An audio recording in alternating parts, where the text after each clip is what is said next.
Bloch है। मेरा ताल्लुक़ लियारी कराची से है और मैं young Lyari girl boxing club में 2017 से जो है बॉक्सिंग की ट्रेनिंग हासिल कर रही हूँ।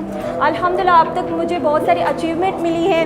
मेरी ख्वाहिश है और मेरा जो ड्रीम है वो ओलंपिक बॉक्सर इंशाल्लाह बनना चाहूँगी और पाकिस्तान का नाम दूसरे जो बॉक्सर रोशन कर रहे हैं, जैसे मारिया मेहरीन और रज़िया ने की है, उसी तरह मैं भी इंशाल्लाह एक दिन जो है पाकिस्तान का नाम रोशन करूँगी और अपने मुल्क को प्राउड फील करवाऊँगी।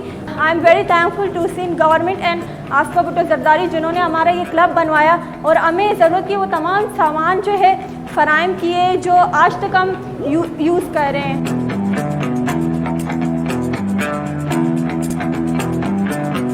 मैं हूँ शाज़िया नवाब बलोच एज अ कोच। मैं यहाँ लड़कियों को ट्रेनिंग करवाती हूँ। यहाँ से कुछ लड़कियाँ इंटरनेशनल खेल चुकी है और कुछ लड़कियाँ जो है वो नेशनल खेल चुकी है, वो अपना मुल्क का नाम रोशन करेंगे।